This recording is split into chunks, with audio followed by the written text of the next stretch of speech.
नमस्कार दोस्तों, मैं अंकुर उपाध्याय स्वागत करता हूं आप सभी का आपके अपने YouTube चैनल में। दोस्तों, शुरू से आप सभी के साथ शेयर करता आया हूं जियो फाइनेंशियल सर्विसेज के स्टॉक को लेकर कि ये निफ्टी का हिस्सा बनेगी एक दिन, और वो दिन ज्यादा दूर नहीं है। बस एक ही चीज की जरूरत है कि ये स्टॉक एफएनओ में एंट्री कर जाए। रिसेंटली आपने देखा कि एफएनओ में एंट्री कर गया था, क्योंकि निफ्टी में एंट्री करने के लिए कुछ क्राइटेरियाज होते हैं कि आप एफएनओ में होने चाहिए, फ्री फ्लोट आपका जो शेयर है वो अच्छा होना चाहिए, जो टोटल मार्केट कैप है उसमें कुछ अमाउंट का बीते 30 दिनों में ट्रेड होना चाहिए। इस तरीके के कुछ 5-7 क्राइटेरिया हैं। अब जियो फाइनेंस में सारे क्राइटेरिया मैच हो रहे थे, बट एफएनओ में शामिल नहीं थी कंपनी। एंड मोस्ट इंपॉर्टेंट, आपकी कंपनी भारत की टॉप 50 कंपनीज में होनी चाहिए मार्केट कैप के लिहाज से। जब ये स्टॉक बाजार में उतरा था, लिस्ट हुआ था ना जिस दिन डीमर्ज होके जियो फाइनेंशियल का, उसी दिन ये मार्केट कैप के लिहाज से भारत की 33वीं सबसे बड़ी कंपनी बन चुकी थी। तो निफ्टी में तो बनता था इसका आना, और ये चीज मैं आप सभी के साथ शुरू से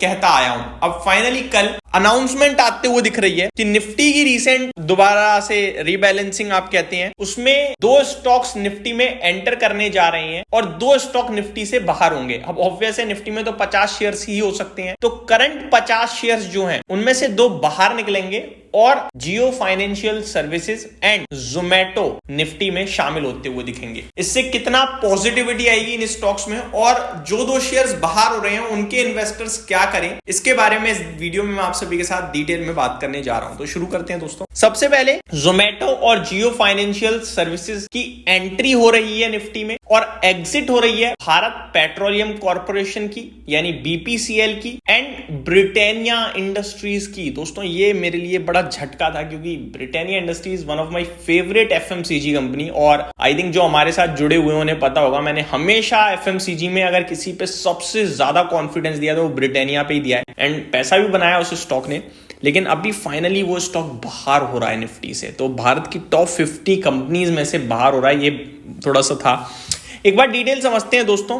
जोमैटो और जियो फाइनेंशियल सर्विसेज की बात करें तो इनका मार्केट कैप बीपीसीएल और आपका ब्रिटानिया से काफी बड़ा है, दोनों ही कंपनीज का। चाहे आप जोमैटो की बात करें चाहे जियो फाइनेंशियल की बात करें। अगर मैं मार्केट कैप की बात कर ही रहा हूं तो मैं एक बार आपको बताना चाहूंगा, जोमैटो का मार्केट कैप करीब 2.5 लाख करोड़ के समथिंग का है। नहीं, अभी 2 लाख करोड़ का जोमैटो का मार्केट कैप, 2 लाख करोड़ के समथिंग का जोमैटो का मार्केट कैप है। एंड अगर बात करें जियो फाइनेंशियल सर्विसेज की, तो इसका मार्केट कैप आपका 1.5 लाख करोड़ का है। तो काफी बड़ा मार्केट कैप है इन कंपनीज का, और दोनों स्टॉक रिसेंटली आपका एफएनओ में आ ही चुके हैं, तो निफ्टी में एंटर करने के लिए तैयार थे और अब आ भी रहे हैं। और जोमैटो तो रिसेंटली सेंसेक्स का हिस्सा बन चुका है, टॉप 30 कंपनीज का हिस्सा है, तो निफ्टी में तो अपने आप बनता था उसका आना, तो वो तो एक नो ब्रेनर टाइप थी। आगे बढ़ते हैं, डिटेल्स पढ़ लेते हैं। The inclusion of Zomato and Jio financial services in the Nifty 50 index from March end, आगे देखा जाए, is expected to inflate the headline equity index price to earning ratio by 2.5%. According to calculation done by ICICI Securities, the brokerage highlights that the continued entry of high valuation new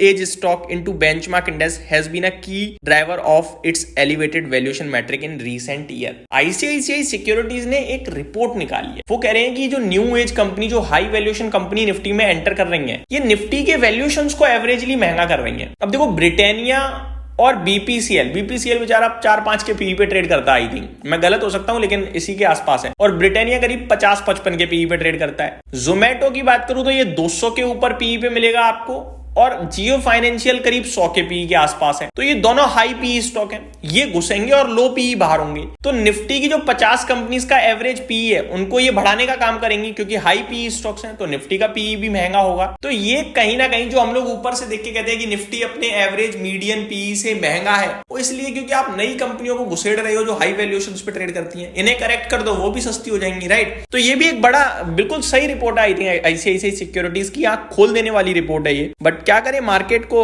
अभी आगे बढ़ते हैं। According to the latest announcement NSC, BPCL 8 के PE पे trade कर रहा है और ब्रिटानिया 57, जैसा हमने अभी आपके साथ शेयर भी किया, विल एग्जिट निफ्टी 50। ये छोटे वैल्यूएशन वाले एग्जिट कर रहे हैं। एंड जियो फाइनेंशियल एंटर करेगा, जो अभी 300 नहीं, जोमैटो है जो 320 के पीई पे ट्रेड कर रहा है। मैंने तो 200 बताया आपको, ये 320 के ट्रेलिंग पीई की बात करें तो 320 के पीई पे है। एंड जियो फाइनेंशियल 96 के पीई पे है। मैंने 100 का बोला था, तो ऑलमोस्ट सिमिलर था हमारा एक guess. Given this shift, ICICI Securities estimate that Nifty's trailing will rise from 22 point to 22.6x. ये कह रहे हैं कि निफ्टी जो करंटली 22.1 के पीई पे है, ये ऑटोमेटिकली इनके एंटर करने से ऊपर हो जाएगी, 22.6 का पीई हो जाएगा। तो वैल्यूएशन इनके एंटर होने से ही बढ़ रहे हैं, सोचो आप, क्योंकि ये हाई वैल्यूएशन स्टॉक्स हैं। तो ये भी एक बड़ा कारण है दोस्तों। आगे बात करी जाए तो ब्रिटेनिया और बीपीसीएल बाहर हो रहे हैं, तो ऑब्वियस है फंड फ्लो भी कुछ निकलेगा, क्योंकि निफ्टी में जो पैसिव इनकम होता है, पैसिव इन्वेस्टमेंट जो होती है, जो निफ्टी का ईटीएफ खरीदते हैं, वो पैसा ऑटोमेटिकली बीपीसीएल और ब्रिटेनिया में भी जाता है। तो जब ये बाहर हो रहे हैं इंडेक्स से, तो फंड फ्लो भी बाहर होगा। तो अकॉर्डिंग टू सम रिपोर्ट जो मैं पढ़ पा रहा हूं यहाँ पे, उसमें लिखा है कि करीब करीब जो ब्रिटेनिया और बीपीसीएल में फंड आउटफ्लो होगा, वो बीपीसीएल में करीब $240 मिलियन, यानी आप कह सकते हो 24 करोड़ डॉलर बाहर होगा, और ब्रिटेनिया में करीब 26 करोड़ डॉलर बाहर होता हुआ दिखेगा। अब ऑब्वियस है जियो और जोमेटो आएंगे तो इनमें कुछ पैसिव इनफ्लो आएंगे। अब वो कितना आएंगे उसका भी डेटा यहाँ पे नहीं लिखा है, बट डेफिनेटली आएगा, क्योंकि यहाँ लिखा है इंडेक्स में जोमेटो के शामिल होने से $702 मिलियन का पैसिव इनफ्लो हो सकता है। 702 यानी 70.2 करोड़ डॉलर का पैसिव इनफ्लो, जबकि जियो फाइनेंशियल में 40.4 करोड़ का। तो ये इनफ्लो आ सकता है जियो फाइनेंशियल और जोमेटो में, आपके साथ जो मैंने अभी डिस्कस किया।